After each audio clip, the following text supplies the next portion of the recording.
Hi dears, എല്ലാവർക്കും നമസ്കാരം. മൗനരാഗം സീരിയലിലെ നാളത്തെ സൂപ്പർ ഹിറ്റ് പ്രമോ വിശേഷത്തിലേക്ക് എല്ലാവർക്കും സ്വാഗതം കേട്ടോ. അങ്ങനെ നമ്മുടെ കിരണും കല്യാണിയും കൂടി ഇന്ന് ഗംഗാപ്രസാദ് വീട്ടിൽ വന്ന കാര്യങ്ങളൊക്കെ സംസാരിച്ചുകൊണ്ട് നിൽക്കുക. അപ്പോൾ കിരൺ പറഞ്ഞു, അവൻ എൻ്റെ അച്ഛൻ്റെ ദേഹത്ത് കൈവച്ചവനാ, അവനെ അങ്ങനെ വെറുതെ വിടാൻ പറ്റില്ലല്ലോ കല്യാണി. ഞാൻ എൻ്റെ മനസ്സിൽ ചില കാര്യങ്ങളൊക്കെ കരുതി വെച്ചിട്ടുണ്ട്. എന്തായാലും മനോഹറും അതുപോലെ വരുണും തമ്മിലുള്ള വിവാഹം നാളെ നടക്കാനിരിക്കുന്നത് കൊണ്ട് തന്നെ ഉറപ്പായിട്ടും നാളത്തതിന് ശേഷം മാത്രമേ അവന് എന്തെങ്കിലും ചെയ്യാൻ പറ്റുള്ളൂ.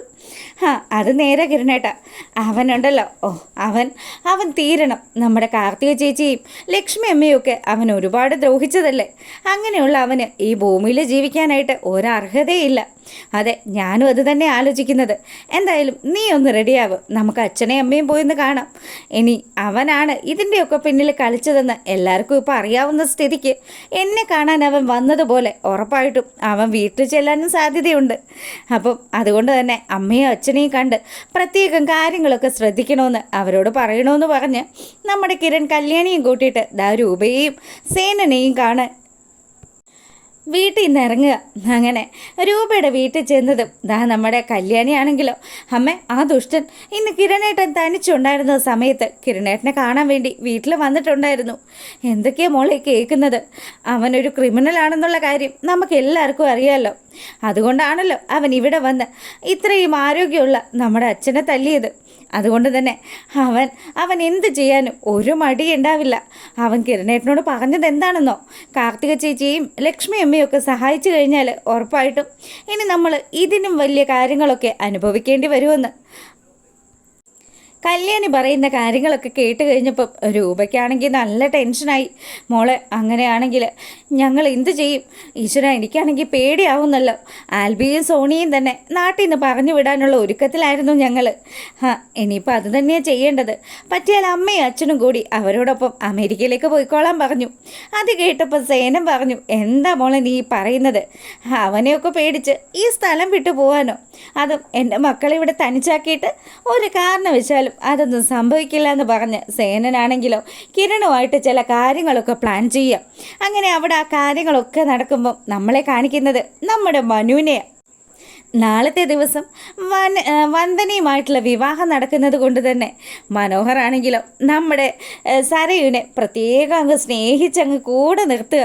അപ്പോൾ സരയു ചോദിക്കുന്നുണ്ട്, എന്താ മനുവേട്ടാ ഇത്രയും ദിവസം ഇല്ലാത്തൊരു സ്നേഹം പെട്ടെന്ന്? എൻ്റെ മോളിനോട് എനിക്ക് എപ്പോഴും സ്നേഹം തന്നെയല്ലേ. ദേ മോളിങ്ങ് വന്നേ, ഇനി ഞാൻ കുറച്ച് ദിവസം ചില ടൂറിലൊക്കെ ആയിരിക്കും. അയ്യോ, അതിൻ്റെ കാര്യമൊന്നും മനുവേട്ടൻ പറഞ്ഞില്ലല്ലോ. അതെ മോളെ, ബിസിനസ്സിൻ്റെ കാര്യമൊക്കെ ഞാൻ നിന്നോട് പറഞ്ഞില്ലേ. ഇനിയിപ്പം 7-8 കോടിയുടെ ഡീലുകളാണ് നടക്കാൻ പോകുന്നത്. അതുകൊണ്ട് തന്നെ ഞാൻ അങ്ങനെ പല സ്ഥലങ്ങളിലും പോയി പല സ്ഥാപനങ്ങളും ഒക്കെ വിസിറ്റ് ചെയ്യേണ്ടി വരും. അങ്ങനെയുള്ള സ്ഥിതിക്ക് മോളുതേ ഇവിടെ നമ്മുടെ കൺമണി മോളെയും നോക്കി നല്ല സുന്ദരി കുട്ടിയായിട്ടിരിക്കണം. അങ്ങനെയൊക്കെ ആണെങ്കിലും മനുവേട്ടനെ പിരിയാൻ എനിക്ക് വലിയ വിഷമോ അല്ല മനുവേട്ടാ.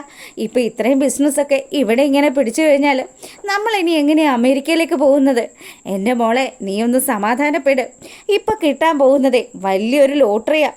അത് ഒരു കാരണം വെച്ചാലും മിസ്സാക്കാനൊന്നും പറ്റില്ല. ഇവളെ കളഞ്ഞിട്ട് വേണം ആ കോടീശ്വരിയായിട്ടുള്ള വന്ദനെ എങ്ങനെയെങ്കിലും കല്യാണം കഴിക്കാനെന്ന് മനോഹർ അങ്ങനെ ആലോചിക്കുമ്പം, എന്താ മനുവേട്ടാ ഇങ്ങനെ ആലോചിച്ച് നിൽക്കുന്നത്? അല്ല, മോളെയും കുഞ്ഞിനെയും പിരിയണമല്ലോ. ആ കാര്യം ആലോചിച്ചപ്പം വലിയ വിഷമം. അതുകൊണ്ടാണ് ഞാനിങ്ങനെ സങ്കടത്തിൽ നിന്നത്. അല്ല, അമ്മയും അച്ഛനും ഒക്കെ നാളെ എവിടെയോ പോകുന്ന കാര്യത്തെക്കുറിച്ച് സംസാരിച്ചു. അതെവിടെ പോകുന്നതാണെന്ന് മനുവേട്ടന് വല്ലതും അറിയാവോ?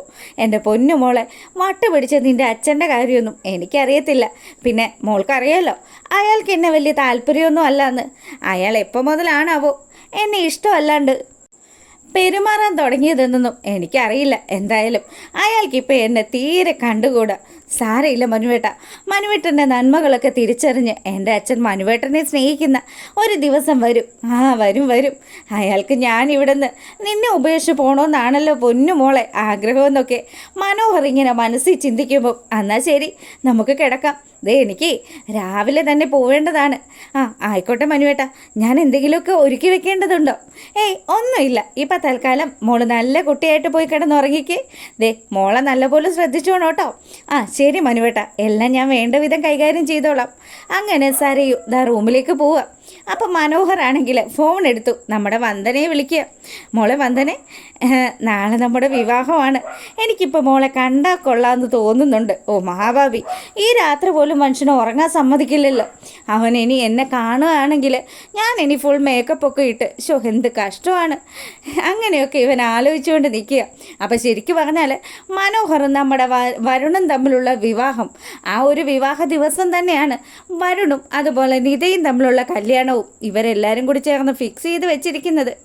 അങ്ങനെ നമ്മുടെ നിഷയാണെങ്കിലും പിറ്റേ ദിവസം രാവിലെയായി. നിഷ നമ്മുടെ കല്യാണിയുടെ അടുത്ത് പറയുക, അതെ ഇന്ന് നമ്മളെല്ലാവരും ഒരുപാട് സന്തോഷിക്കുന്ന നല്ലൊരു ദിവസമാണ്. നമ്മളെയൊക്കെ ഒരുപാട് കരയിപ്പിച്ച ഒരു ദുഷ്ടൻ ഇന്ന് തകർന്നടിയാൻ പോകുന്ന ദിവസം. അവനുണ്ടല്ലോ, അവൻ ചക്രശ്വാസം വലിക്കും, ഉറപ്പായിട്ടും അത് സംഭവിച്ചിരിക്കും. ജുബാനയാണെങ്കിലോ, ജുബാനയും പറയുന്നുണ്ട്, ശരിയാ നിഷ നീ പറഞ്ഞത്. നമ്മൾ എത്രമാത്രം അവനെ സ്നേഹിച്ചതാ. പക്ഷെ ഒരു തരി പോലും സ്നേഹവും ആത്മാർത്ഥതയൊന്നും അവന് നമ്മളോടുണ്ടായില്ലല്ലോ. അങ്ങനെയുള്ള അവൻ ഇന്ന് വീഴുന്ന കാഴ്ച കാണാൻ നമ്മൾ എല്ലാവരും കാത്തു നിൽക്കുമ്പം ഇവിടെ നമ്മുടെ നിതയ്ക്കും വരുണിനും നല്ലൊരു ജീവിതം കൂടി ഉണ്ടാവാൻ നമ്മൾ പ്രാർത്ഥിക്കണം. അപ്പോൾ കല്യാണിയാണെങ്കിൽ അങ്ങോട്ട് വന്നു. കല്യാണി പറയുന്നുണ്ട്, അവനുണ്ടല്ലോ, അവൻ ഒരുപാട് പെൺപിള്ളേരുടെ ജീവിതം തകർത്തവനാണല്ലോ. ഇപ്പം ആ സറിയൊന്ന് പറയുന്നവളെ പറ്റിച്ചിട്ടായിരിക്കും ഈ മണ്ഡപത്തിലേക്ക് തന്നെ അവൻ വരുന്നത്. അങ്ങനെ ഇവരവിടെ അണിഞ്ഞൊരുങ്ങി നിൽക്കുമ്പം നമ്മുടെ വരനായിട്ടുള്ള നമ്മുടെ മനോഹർ അവിടെ എത്തുക. അപ്പം മനോഹറിൻ്റെ കൂടെ ശാരിയും അതുപോലെ അച്ഛനാണെന്ന് പറഞ്ഞ് ബഗാസുരനെ ഒക്കെ അങ്ങോട്ടേക്ക് കൊണ്ടുവരുന്നുണ്ട് കേട്ടോ. ഈ കാഴ്ചകളൊക്കെ കണ്ടു കഴിയുമ്പം ശരിക്കും നമ്മുടെ കല്യാണിക്ക് ചിരി അടക്കാനേ പറ്റുന്നില്ല. കല്യാണിയാണെങ്കിൽ പതിയെ അവിടെ നിന്ന് ഒന്ന് എസ്കേപ്പായി. ശരിക്കും പറഞ്ഞാൽ നമ്മുടെ കല്യാണിക്കും നിഷയ്ക്കും ഒക്കെ ഈ കാര്യങ്ങളൊക്കെ അറിയാമെന്ന് മനോഹർ മനസ്സിലാക്കി കഴിഞ്ഞാൽ ഇവരുടെ പ്ലാനുകളൊക്കെ പൊളിയുമല്ലോ. അതുകൊണ്ട് തന്നെ ജുബാനയും നിഷയും നിതയും അവരെല്ലാവരും അവിടെ നിന്ന് മാറി നിൽക്കുക. അപ്പോൾ വരുണാണെങ്കിൽ നല്ല സുന്ദരി കുട്ടിയായിട്ട് ഒരുങ്ങി അങ്ങനെ നിൽക്കുന്നു. വരുണിനെ കണ്ടതും ശരിക്കും നമ്മുടെ മനോഹറിന് നല്ല സന്തോഷം. അങ്ങനെ ഇവിടെ ഈ കാര്യങ്ങളൊക്കെ നടക്കുമ്പോൾ നമ്മളെ കാണിക്കുന്നത് നമ്മുടെ കിരണിനെ തേടി വീണ്ടും ആ ഗംഗാപ്രസാദ് എത്തുന്നതാണ്. അപ്പോൾ കിരൺ ആണെങ്കിൽ ആ പഴയതുപോലെ തന്നെ അവിടെ അങ്ങനെ കിടന്നു. അതിന് ശേഷമാണെങ്കിൽ ഗംഗാപ്രസാദ് തൻ്റെ കയ്യിൽ ഒരായുധം കരുതിയിട്ടുണ്ട്. ആ ആയുധവുമായിട്ട് കിരണിൻ്റെ അടുത്തേക്ക് വരുന്നതും കിരൺ അവനെ നേരിടുന്നതും ഒക്കെയാണ് നാളത്തെ വിശേഷത്തിലുള്ളത്. എന്തായാലും ഇത് പ്രമോയാണ്. അപ്പോൾ ഫുൾ വിശേഷമായിട്ട് രാവിലെ വരാം കേട്ടോ. അപ്പോൾ നിങ്ങൾക്ക് വീഡിയോസൊക്കെ ഇഷ്ടമാകുകയാണെങ്കിൽ ഒന്ന് ലൈക്ക് ചെയ്തിട്ട് കാണുക. എല്ലാവർക്കും നല്ലൊരു രാത്രി ആശംസിച്ചുകൊണ്ട് ഇന്നത്തെ വീഡിയോ വൈൻഡപ്പ് ചെയ്യാണ്. അപ്പോൾ ഓക്കെ, ഗുഡ് നൈറ്റ്.